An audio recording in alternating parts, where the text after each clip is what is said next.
6 leg वाली light IC देख ली, D8 light IC देख ली, D9 लाइट आईसी देख ली। D8 में कितनी बॉलें होती हैं?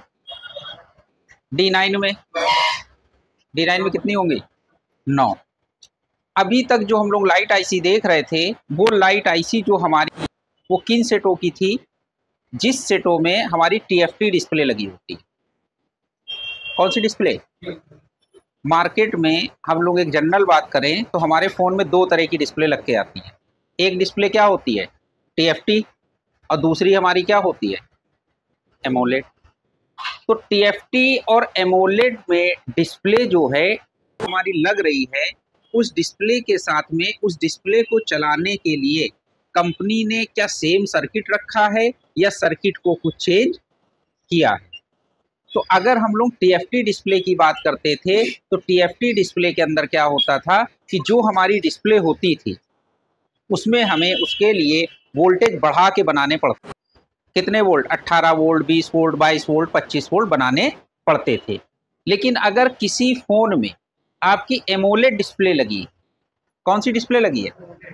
तो आप एक तरीके से ये मान के चलो कि जिस भी फ़ोन में एमोलेड डिस्प्ले लगी हो उसमें आपको लाइट आईसी देखने को नहीं मिलेगी। तो बात ये आती है कि उसमें लाइट जलेगी कैसे? मतलब एक जनरल कंडीशन में अगर समझें तो एक तरीके से आप ये समझ लीजिए कि TFT डिस्प्ले के अंदर लाइट आईसी मिलेगी आपको, एमोलेड डिस्प्ले के अंदर आपको लाइट नहीं मिलेगी। तो अब लाइट आईसी मिलेगी नहीं तो डिस्प्ले काम कैसे करेगी? उसके ऊपर लाइट कैसे जाएगी?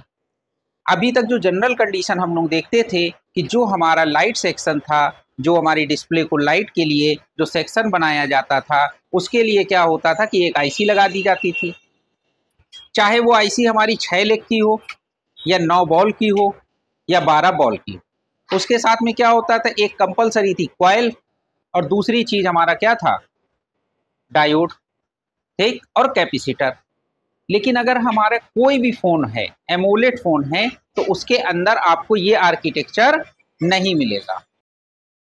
अब बात समझिएगा, हमारा जो भी एमोलेड फ़ोन होगा उसमें लाइट आईसी तो नहीं होगी, लेकिन फिर भी हम एमोलेड डिस्प्ले को लाइट देने के लिए, मतलब उस पर डिस्प्ले के ऊपर लाइट लाने के लिए एक आईसी लगाई जरूर जाती है। वो आईसी हमारी कुछ को देखने को इस तरीके से। अब फ़ोन हमारा कोई भी हो, उसमें क्या होगा कि डिस्प्ले तो होगी ही होगी। तो अगर डिस्प्ले है तो डिस्प्ले कनेक्टर होगा कि नहीं होगा? तो डिस्प्ले कनेक्टर तो हमारा ये हो गया, जिसको LCD कनेक्टर ये बोलते हैं। जब हमारी TFT होती थी तो TFT डिस्प्ले को काम करने के लिए प्लस माइनस वोल्ट चाहिए। अब एमोलेड डिस्प्ले की अगर हम बात करें तो एमोलेड डिस्प्ले के अंदर यानी हमें उस डिस्प्ले को एनर्जाइज करने के लिए, काम कराने के लिए हमें यहाँ पर देने पड़ेंगे। तो अब हमें ये अपना जो डिस्प्ले कनेक्टर है इसको हमें 1.8 वोल्ट देना है। चाहे तो ये 1.8 वोल्ट कोई कंपनी या कोई सर्किट डायग्राम वाला जो डिजाइन कर रहा है वो क्या कर सकता है, ये 1.8 वोल्ट डायरेक्ट हमारा इसी से ला सकता है कि नहीं आ सकती है? कि भाई PMIC से 1.8 वोल्ट जो बन रहे हैं वो डायरेक्ट यहाँ पर दे दिए जाएं। दूसरी चीज क्या है कि यहाँ पर हमने आपको एक बात बताई कि 3 वोल्ट चाहिए। क्या चाहिए? उसके लिए भी चाहे तो हमारी PMIC जो है वो इसको पावर आई वोल्ट दे सकती है, डायरेक्ट भी दे सकती है, या कंपनी चाहे तो इसके लिए क्या कर सकती है कि 2 LDO IC भी लगा सकती है। क्या लगा सकती है? LDO IC। तो कहने का मतलब ये है कि एक 1.8 वोल्ट की आईसी लगा दी जाएगी जिसका काम होगा 1.8 वोल्ट जनरेट करना, और दूसरी आईसी हो जाएगी जिसका काम 3.0 वोल्ट जनरेट करना। ठीक, अब होगा क्या? अगर हमें 1.8 वोल्ट की आईसी कोई लग पड़ी, तो अगर हमने आईसी लगा दिया तो ये हमारी आईसी लग गई। अब इस आईसी को काम करने के लिए वोल्टेज चाहिए होंगे कि नहीं चाहिए? तो वोल्टेज हमारे ये हो गए इनपुट। ठीक, अब हमें चाहिए क्या? 1.8 वोल्ट। तो इनपुट ज्यादा होगा, जितना हमको चाहिए उससे ज्यादा वोल्टेज यहाँ पर इनपुट देंगे। अब ये डिपेंड करता है कि ये जो इनपुट है कंपनी इसको चाहे तो VPH पावर से जोड़े या कहीं से भी जोड़े। कुल मिला के आपके माइंड से ये चीज क्लियर होनी चाहिए कि यहाँ पर जो हमारी LDO IC है इसको वोल्टेज मिलने चाहिए। दूसरी चीज, इस IC को इनेबल भी मिलना चाहिए। हम लोग के मोबाइल के सर्किट में इनेबल पिन का जहां पर भी नाम आता है 90% केस में वहां पर आपको 1.8 वोल्ट उस पिन पर मिलेगा। तो कुल मिला के यहाँ पर 1.8 वोल्ट आएगा, तो ये आईसी हमारी इनेबल हो जाएगी। जब ये आईसी इनेबल होगी, अब हमें डिस्प्ले कनेक्टर को देना है 3 वोल्ट 2.8 वोल्ट देना है। अब इसके लिए भी हमको एक एलडीओ आईसी, तो जब हम इसमें भी एलडीओ आईसी लगाएंगे, एक आईसी जो हमने लगाई तो हमने क्या दे दिया, मतलब हमें 3 वोल्ट आउट करना है या 2.8 वोल्ट आउट करना है, तो इनपुट में इससे ज्यादा वोल्टेज देने पड़ेंगे। तो यहाँ पर हमने क्या दे दिया, 3.7 वोल्ट। कहने का मतलब ये है कि हमने या तो वीपीएच पावर इसको दे दिया, वीपीएच पावर ही हमारी सबसे कॉमन पावर होती है, तो इसको 3.7 वोल्ट दे दिया। अब इस आईसी को जब इनेबल मिलेगा तो ये आईसी काम करेगी और यहाँ पर हमको डिस्प्ले कनेक्टर के ऊपर वोल्टेज मिल जाएंगे। तो हमारी डिस्प्ले की जो पहली रिक्वायरमेंट थी वोल्टेज वाली 1 वाली, हमारी 2.8 वाली या 3 वोल्ट वाली रिक्वायरमेंट वो पूरी हो चुकी है। अब हमारे डिस्प्ले कनेक्टर की दूसरी रिक्वायरमेंट जो होती है वो होती है मीपी लाइन। मीपी लाइन सीपीयू के साथ में सारा डेटा इसका कम्युनिकेट करेगा। सभी मीपी लाइनों के ऊपर जो भी हमारी डेटा की 0 + 0 - 1 + 1 - 2 + 2 - वाली है, सभी मीपी लाइनों की डायोड रीडिंग ओके होनी चाहिए। दूसरी बात क्या है कि सीपीयू से जो हमारा इसको एक रीसेट सिग्नल भी आ जाएगा, ठीक, साथ में आईडी पिन भी होगी और टीई पिन भी होगी, ठीक है। तो ये सारी चीजें जो हमारी डिस्प्ले की टेस्ट पिन है, आईडी पिन है, रीसेट पिन है, वोल्टेज है, ये सारी चीजें ओके होनी चाहिए। अभी तक जब हम लोग टीएफटी डिस्प्ले थे तो उसके अंदर क्या होता था, हमारे 5 वोल्ट प्लस माइनस जब मिलते थे इसको, तो ये आईसी हमारा डिस्प्ले के अंदर आईसी या डिस्प्ले का जो सर्किट होता था वो एक सिग्नल को आउट करता था, इसका नाम होता था सीएबीसी। क्या नाम होता था, वो सीएबीसी सिग्नल हमारी लाइट आईसी के ऊपर जाता था, तो लाइट आईसी हमारी काम करती थी। तो वो सिग्नल हमारा कहाँ से आता था, डिस्प्ले से। तो डिस्प्ले से कहाँ आएगा, डिस्प्ले कनेक्टर पर। तो जब डिस्प्ले कनेक्टर पर सिग्नल आएगा तो वो सिग्नल इस आईसी के ऊपर जाता था जो हमारी टीएफटी के अंदर। अब हमारी एमोलेड आईसी हो गई। अब एमोलेड आईसी के अंदर अब क्या होगा कि यहां से भी अब सीएबीसी सिग्नल नहीं होगा, अब जो सिग्नल होगा उसका नाम हो जाएगा EL01, EL02 VDD P enable. क्या नाम हो जाएगा, ठीक।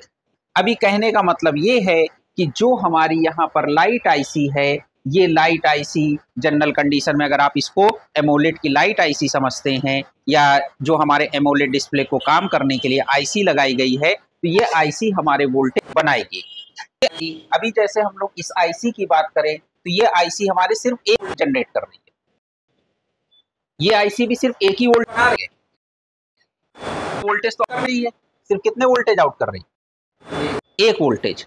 लेकिन अगर हम इस आईसी बात करें तो ये आईसी हमारे जो वोल्ट आउट करती है, ये वोल्टेज कितने होंगे, मतलब से जब हम चेक करेंगे तो ये कितने वोल्ट होंगे। तो अगर हम इसकी बात करें कि ये हमारी आईसी ये जो अपने जनरेट कर रही है, यहाँ पर आप देखिए तो यहाँ पर इसका नाम ELVDD है।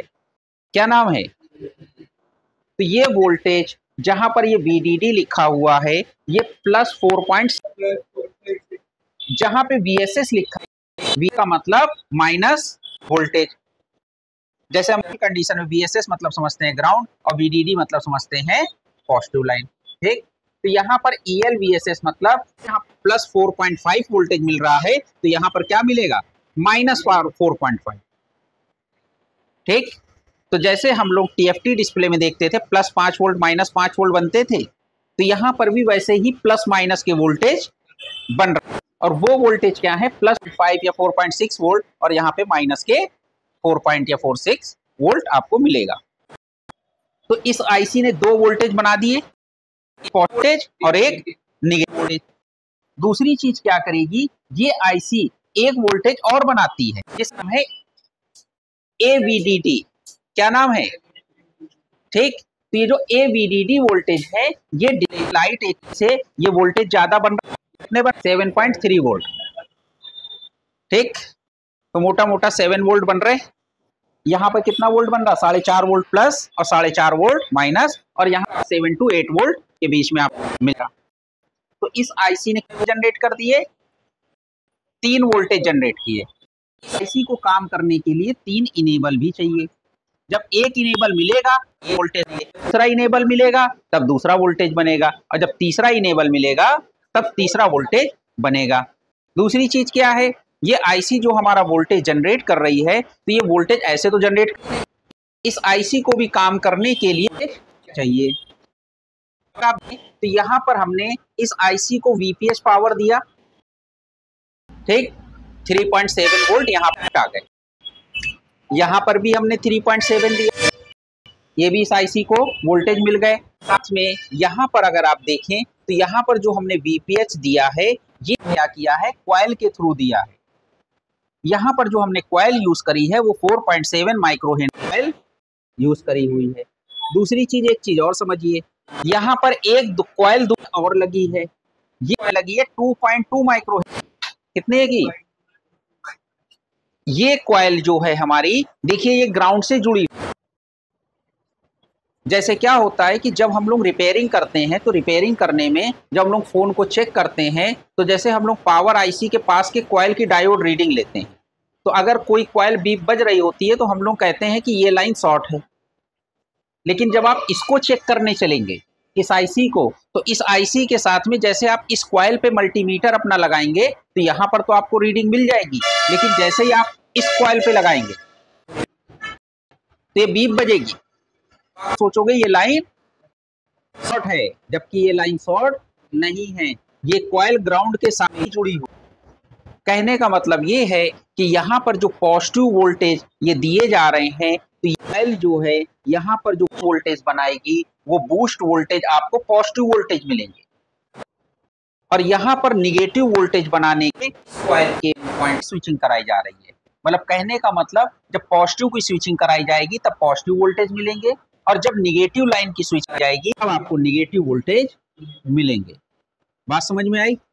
दूसरी चीज क्या है, एक ये तीसरी कॉइल है, जब ये कॉइल स्विच करेगी, ये कॉइल कितने माइक्रोहेनरी है, जब ये कॉइल स्विचिंग करेगी तब आपके एवीडीडी वोल्टेज बनेंगे। बात समझ में आई? तो इसमें से कोई भी कॉइल आपकी हटनी नहीं चाहिए। बात समझ में आ गई? ठीक। अब क्या है, ये आईसी है, इस जगह पर जो आपको इन दिया, क्या दिया है, क्या है, ये जो हमारी आईसीयां हैं, आईसीयू के अंदर पावर सेक्शन भी होते हैं, एनालॉग सेक्शन भी होते हैं, डिजिटल सेक्शन भी होते हैं। तो इस आईसी के पावर सेक्शन को काम करने के लिए जो वीपीएस पावर, इस आईसी का जो एनालॉग सेक्शन है उसको काम करने के लिए जो वोल्टेज दिए गए हैं वो दिए गए यहाँ पर। ठीक। अब हमें क्या करना है, पॉजिटिव वोल्टेज बनाने हैं।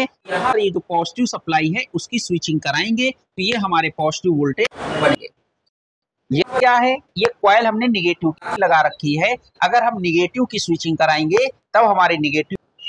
अब यहाँ पर ये जो हमने ये भी वीपीएस पावर दे रखी है, पावर सेम सब जगह सारी कॉइल मिलेंगी इस कॉइल को छोड़ के। यहाँ पर भी आपको वीपीएस पावर, यहाँ पर वीपीएच, यहाँ पर भी वीपीएच और यहाँ वीपीएच आपको मिलेगा। तो हमने 3 जगह स्विचिंग कराई, इसलिए हमने 3 कॉइल्स, ये पॉजिटिव की स्विचिंग करा, ये वोल्टेज, ये नेगेटिव की स्विचिंग करा, ये हमने यहाँ पर पॉजिटिव कराई, तो हमको ये पॉजिटिव वोल्टेज भी मिल गए।